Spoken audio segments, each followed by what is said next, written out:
हिमाचल में बड़ी ठिठुरन, 6 जिलों में न्यूनतम पारा 10 डिग्री से कम, 12 नवंबर तक मौसम साफ। हिमाचल प्रदेश में बीते दिनों हुई बारिश और बर्फबारी से ठिठुरन बढ़ने लगी है। प्रदेश के 6 जिलों के अधिकांश स्थानों में न्यूनतम तापमान 10 डिग्री सेल्सियस से नीचे पहुंच गया है।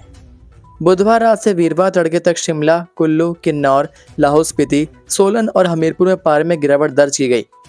लाहौल स्पीति के ताबो, केलांग और कुकुमसेर में रात का तापमान 0 से नीचे पहुंच गया है। वहीं सुंदरनगर और बिलासपुर में वीरवार सुबह के समय हल्का कोहरा छाया रहा। दिन के समय धूप खिली रहने से लोगों ने कुछ राहत महसूस की, लेकिन हवा में ठंडक बरकरार रही। राजधानी शिमला सहित प्रदेश के अधिकांश क्षेत्रों में वीरवार को मौसम साफ रहा। हालांकि अधिकतम तापमान में औसतन 3 डिग्री गिरावट दर्ज की गई। ऊंचाई वाले इलाकों में सुबह शाम की ठंड ने जनजीवन को प्रभावित करना शुरू कर दिया है। वहीं मौसम विज्ञान केंद्र शिमला के अनुसार फिलहाल प्रदेश में कोई सक्रिय पश्चिमी विक्षोभ नहीं है। बीते दिनों पश्चिमी विक्षोभ के कारण ऊपरी क्षेत्रों में हल्के बादल छाए थे, लेकिन अब वह कमजोर हो गया है। 12 नवंबर तक पूरे प्रदेश में मौसम शुष्क और साफ बना रहेगा।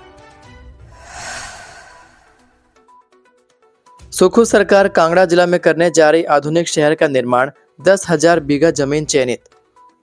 हिमाचल प्रदेश की सुखू सरकार प्रदेश के कांगड़ा जिला में एक आधुनिक शहर बसाने जा रही है। यह आधुनिक शहर कांगड़ा एयरपोर्ट के नजदीक बनाया जाएगा, जिसमें हर तरह की अत्याधुनिक सुविधाएं होंगी।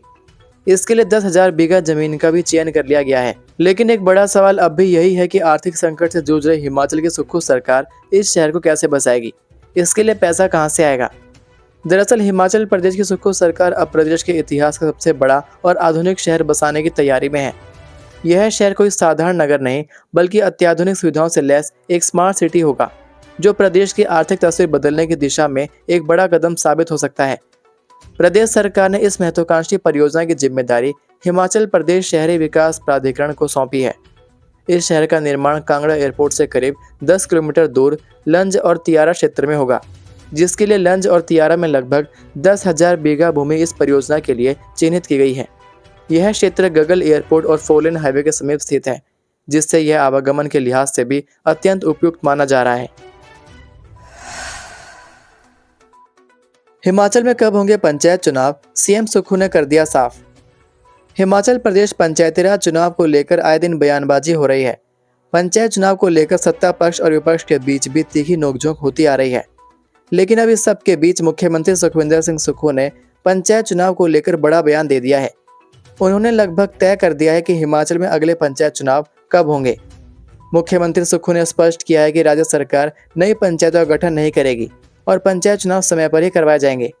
मुख्यमंत्री ने कहा कि फिलहाल राज्य में आपदा राहत कार्य प्राथमिकता पर है और जैसे सभी पंचायत क्षेत्रों की सड़कें खुल जाएंगी, पंचायत चुनाव की प्रक्रिया आगे बढ़ाई जाएगी। मुख्यमंत्री ने शिमला में कहा कि वर्तमान में प्रदेश में डिजास्टर एक्ट लागू है, इस कारण कई पंचायतों में संपर्क मार्ग अभी बंद है। सरकार का दायित्व है कि पहले आपदा प्रभावित परिवारों को राहत और पुनर्वास कार्यों में सहयोग दिया जाए। हमारा पहला कर्तव्य है कि जिन लोगों के घर टूटे, खेत खलिहान बह गए, उन्हें सहायता पहुंचाई जाए। जैसे ही सड़कों की बहाली पूरी होगी, पंचायत चुनाव की अधिसूचना जारी की जाएगी। हिमाचल सरकार खिलाड़ियों में कर रही भेदभाव, रेणुका को 1 करोड़ सरकारी नौकरी, नीता को नहीं दी फूटी कौड़ी। हिमाचल प्रदेश की बेटियां खेल के मैदान में देश का नाम रोशन कर रही हैं, लेकिन सरकार का व्यवहार सभी के प्रति समान नहीं दिख रहा है। जहां विश्व कप जीतने पर महिला क्रिकेटर रेणुका ठाकुर को 1 करोड़ रुपए का इनाम और सरकारी नौकरी देने की घोषणा की गई, वहीं खो खो विश्व कप जीतने वाले हिमाचल की खिलाड़ी नीता राणा अब भी सरकारी मदद और प्रोत्साहन की राह देख रही हैं। प्रदेश सरकार के इस दोहरी नीति को लेकर खेल जगत और सामाजिक हलकों में सवाल उठने लगे हैं। आखिर क्यों एक ही प्रदेश की 2 विश्व विजेता बेटियों के साथ इतना अलग व्यवहार किया जा रहा है। 2025 महिला क्रिकेट विश्व कप जीतने के बाद मुख्यमंत्री सुक्खू ने रेणुका ठाकुर से फोन पर बात कर उन्हें 1 करोड़ रुपए की पुरस्कार राशि और सरकारी नौकरी देने की घोषणा की थी। इस फैसले की पूरे प्रदेश में तारीफ हुई, क्योंकि रेणुका ने अपने संघर्ष और मेहनत से अंतर्राष्ट्रीय स्तर पर भारत को गौरवान्वित किया। लेकिन इसी जीत के कुछ ही महीने पहले जनवरी 2025 में हिमाचली के कुल्लू के खराहल गांव की बेटी नीता राणा ने भी खो खो में विश्व कप ख्याति हासिल की। हिमाचल की बेटी नीता राणा खो खो विश्व कप विजेता भारतीय टीम का हिस्सा रही, आज सरकारी अनदेखी की शिकार हैं। जनवरी 2025 में दिल्ली में आयोजित पहले खो खो विश्व कप में भारत की महिला टीम ने शानदार प्रदर्शन करते हुए खिताब अपने नाम किया। इस टीम में हिमाचल की नीता राणा भी शामिल थी। लेकिन जहां बाकी खेलों में राज्य सरकार ने खुलकर खिलाड़ियों को सम्मानित किया, वहीं नीता को आज तक ना कोई इनाम मिला, ना कोई सम्मान समारोह में बुलाया। वहीं नीता राणा कहती हैं कि जब वह वर्ल्ड कप जीतकर लौटी तो उम्मीद थी कि सरकार हमारी उपलब्धि को सम्मानित करेगी, लेकिन 10 महीने बीत गए, किसी ने अब तक कोई ध्यान नहीं दिया। लोग पूछते हैं तुम्हें क्या मिला, तो मेरे पास कोई जवाब नहीं होता। कई बार ताने सुनने पड़ते हैं कि खेलकर क्या हासिल किया। ऐसे में मनोबल टूट जाता है। वहीं वे ये भी कहते हैं कि हमने भी देश के लिए विश्व कप जीता, फिर भी हमें ना कोई आर्थिक सहायता मिली ना नौकरी। सरकार क्रिकेट को तो महत्व दे रही है, लेकिन अन्य खेलों को नजरअंदाज कर रही है। अगर सरकार खिलाड़ियों के बीच ऐसा भेदभाव करेगी तो ग्रामीण इलाकों के बच्चे खेलों की ओर कैसे बढ़ेंगे। उन्होंने कहा कि हिमाचल सरकार को चाहिए कि खेल नीति के तहत सभी खिलाड़ियों को समान प्रोत्साहन दे। जिन खिलाड़ियों ने देश के लिए मेडल या खिताब जीता है, उन्हें उनकी उपलब्धियों के अनुसार इनामी राशि और नौकरी का अधिकार मिले। अटल टनल में खतरनाक ड्राइविंग, वायरल वीडियो के आधार पर पुलिस ने काटे 2 वाहनों के चालान। विश्व प्रसिद्ध अटल टनल रोहतांग में यातायात नियमों की धज्जियां उड़ाना 2 वाहन चालकों को महंगा पड़ गया। सोशल मीडिया पर वायरल हुए एक वीडियो के आधार पर मनाली पुलिस ने त्वरित कार्रवाई करते हुए दोनों वाहन चालकों पर 3500 रुपए का जुर्माना लगाया।